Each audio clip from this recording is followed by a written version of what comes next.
Biophoenix here, and today's game is going to be Geist on the Nintendo Gamecube, released in 2005 and developed by N-Space, and published by Nintendo.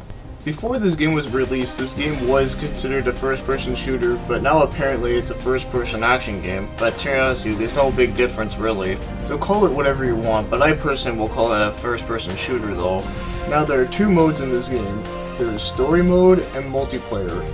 But I'll talk about the story mode first. So the story goes a little bit like this.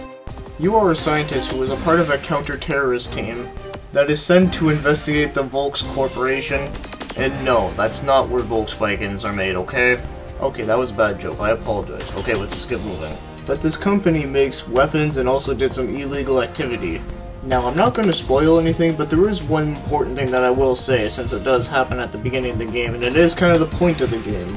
In that your character dies, and then you get shot to a machine, and you're pretty much like a ghost now. So that's where like the main part of the game pretty much starts out as. Now when you're a ghost, you can possess into different types of objects, and when you possess into these objects, you can actually scare people around your surroundings, and when you get them scared enough, then you can actually possess into different people. For an example, you can possess into a soldier with a gun, and that's how you pretty much kill things. You can possess into like a different animal, and you can even possess into some girl. Yeah. Now we all know what he's going to be doing once he possesses that body when he's alone, if you know what I mean. But there's different things that you can pretty much try out to be, and that's pretty much where the game is very unique from most other FPS games these days. Now the controls are pretty good, just like most other FPS games, but with a GameCube controller obviously, which is all fine with me. Now the graphics for this game are actually alright, but nothing too special, but nothing really bland either, so I'm all fine with that. Now the music in this game is actually pretty good. It may not be the most memorable, but I do think it's pretty good for myself. But I do find the theme that you're listening to right now, which is the main theme, that I find is probably to be the most memorable theme in the game, but most of the other ones, not as memorable, but they're still pretty good though for the most part. Now let's get a move on to the multiplayer, shall we? Well, one thing you should all know is that the GameCube is not online, so basically, there is no online multiplayer, but instead it's split-screen multiplayer, which I'm actually okay with that myself. But I have a feeling that some COD fanboy would probably bitch about it because it's not multiplayer online like most games these days. So it's one of those multiplayer games where you actually need friends to play with you, which I actually like that better myself. And kind of reminds me of like James Bond on the N64, so kind of like the good old days. But even if you don't have friends to play with, you can at least play by yourself with the computers, which is always fun I find. But there are 3 different modes for multiplayer, like Possession Deathmatch, Capture the Host, and Hunt. Now in the multiplayer you get many different types of power-ups, and the way how you have to kill people is that you possess into a random guy who's like standing around not doing anything. But when you possess into him, he'll become whatever color you are, and then that's pretty much where you get your guns out and just shoot the fuck out of everything.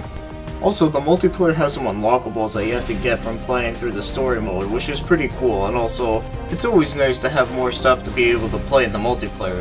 But all in all, the multiplayer is very fun to play with friends, and from when I remember playing it with friends a while ago, it's fun as fuck.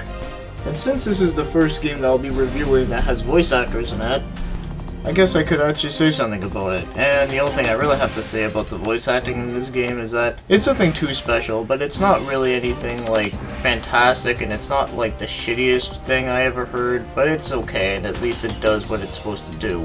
But most of the talking in this game is in text, so it doesn't really matter, but overall it's plain okay.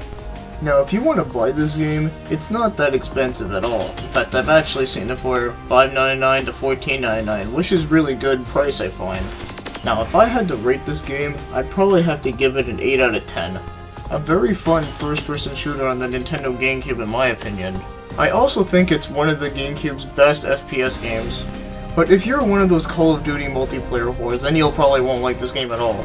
But if you like playing first-person shooter games with friends in real life, and want something very unique, then I can recommend this to you. And I also really do like the idea of just being a ghost and possessing into objects, and even possessing into cute little bunnies.